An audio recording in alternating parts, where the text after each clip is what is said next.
So starting off with your milk carton, cut it in half, and then you can see I've drawn sort of a wave pattern that dips up and down onto the bottom half. You're going to need someone to help you cut that bottom line that I've drawn on my milk carton using some sharp scissors. Just like that. So that's going to actually be the body of our lovely elephant, and you can see I've got that nice curved line which dips down and up.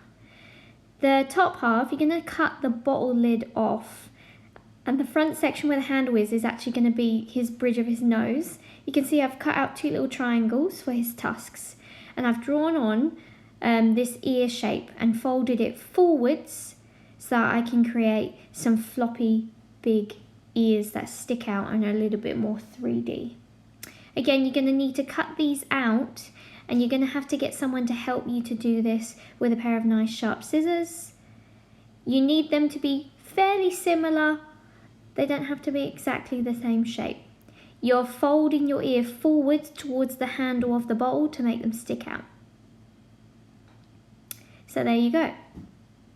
So we got his head and his body, like so. Beautiful. Next, the piece that I actually cut off, I'm going to reuse as a piece for his trunk. So I'm just measuring at the very bottom of the handle how wide I need to cut his nose, his trunk, sorry, to make it look like it's all one piece. So again, use some nice sharp scissors, get someone to help you. These lines don't have to be straight because they are an animal and animals don't have straight lines. And just create a piece. And at the bottom, I'm going to cut out a little triangle to create the very end of his trunk. You can stick this on with a little bit of sticky tape. I quickly used a little bit of my hot glue gun, but I'm going to cover it in tape anyway. I used the back of the scissors to curl to make his trunk stand on up, just like that. Now take 4 toilet roll tubes, cut down the center, grab yourself some tape, and you're going to make these tubes into smaller tubes for his legs, hence why there's 4. So we cut the hole and then we squeeze the tube to kind of fold the tube back on itself. Here I'm measuring to make sure my legs are roughly the same thickness. You can see from the top circle that they are. Use a little bit of masking tape and do that with all 4 of your elephant legs, making sure they're all fairly even. You can use a stapler for this too, or a little bit of glue. I think tape works really well. I'm going to cover it in masking tape anyway to allow me to paint it, so this should be fine. Once you've got all 4, you're then going to sticky tape or glue your legs inside to the bottom half. Good, so there's your legs attached. Now to attach his head, I actually did stick a half toilet roll tube inside the top to allow me to stick it to that bottom. I'm going to cover it completely in sellotape. So I'm going to start with his legs. I'm going to completely wrap the tape around his legs, around his whole body, and this is also going to make him stick a little bit better together so he's a little bit stronger. Because the milk carton's plastic, you won't be able to paint it unless you cover it. You could use PVA and newspaper too to do this. To fill in that little bit on the back of his head, I actually used a little bit of kitchen paper or kitchen towel to puff out that back bit, and I just taped it down. I used probably 2 or 3 sheets. You could use newspaper for this too. There's my next bit. And I just made sure that I covered this with tape and there were no bits that were exposed, so that when I painted it, it didn't sort of smush down to nothing. But that's how I made his back of his head a little bit more shapely. Once you've finished completely covering this in sellotape, you get to paint it. You can choose any colour you want to. I'm going with a traditional bluey grey elephant, so I'm starting with a little bit of titanium white. I'm using acrylic. You could use poster paint. A little bit of white there.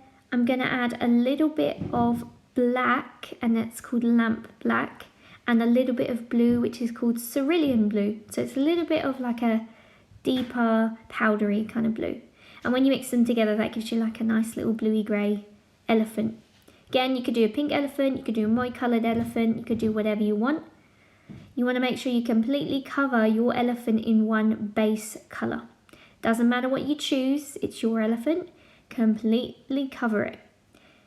The good thing about this paint against the sellotape is it gives it like a skin-like texture, because the tape kind of goes a little bit wrinkly, which is what you want, because you want your elephant to look like he's a little bit more textured and make him look a little bit more real. Once he's dry, make sure he is dry, I'm taking my black again. Again, you could just use a darker shade of purple if he's purple, or pink if he's pink. And I'm using a stippling brush, very like the one that I used in my camouflage painting tutorial, to dry brush black paint over him to give him a little bit more of texture and depth. Making sure to cover his whole legs, his ears, everything. Just dry brushing a little bit of black to bring out that wrinkly masking tape and to give him a little bit more characteristic of wrinkly elephant skin. Just like that. It's very subtle, but it works. Then I'm going to take a very similar stippling brush and I'm going to use a bit of white. You could use a little bit of orange if you're using pink, or a little bit of light blue if you're using a purple. And I'm doing the same thing. I'm just dry brushing a little bit of white over him to give him a little bit more texture and depth and to give him a little bit more character. It picks up the masking tape texture really well to use this dry brushing stippling technique, and it's one of my favourites when I'm painting any prosthetics too. I use different shades of light colours to pick up the light against skin, because skin absorbs light really differently. And depending on what colour and how much melanin you have in your skin, that changes too. So I've got to the stage where I want to draw his eyes. So I looked at what an elephant eye looks at. I'm going to start with a half semicircle, and it's kind of not flat, it's kind of more like on a diagonal. There's my half semicircle. And I'm going to draw a little half semicircle underneath that to create a little ledge. Now, just like a cat's eye shape, they have like a point that runs over their eye and flicks out. You want to connect this with another line at the bottom that does the same thing. It draws down and flicks in to the corner of his eye. Then you draw a little bit of some wrinkly lines around his eye, starting with the top. Just draw like quarter circle shapes. They don't have to be perfect, just like that. And then you can do as many as you like. And then you do the same on the other side.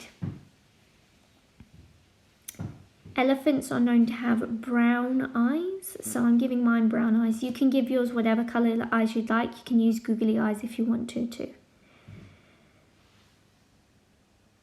Now you're going to have to give him a pupil, and I'm going to give mine a little bit of a light reflection so that he looks a little bit more vibrant in his eyes. To do this, I'm using a little bit of white and black paint. I'm going to do a little circle right on the top edge of his eye, and on the opposite side I'm going to try and make it so that they're almost at the same point on his eye. Good. Then I do the same with a black pen or a bit of black paint. I went for black paint in the end because my pen was a little bit dry and it wasn't showing up. Okay guys, so here's my finished junk model elephant, made out of a milk carton and some sellotape and paint and a toilet tube roll or 2 or 3 or 4. Here he is all finished. So I added some little white toenails. You saw how I did the eyes.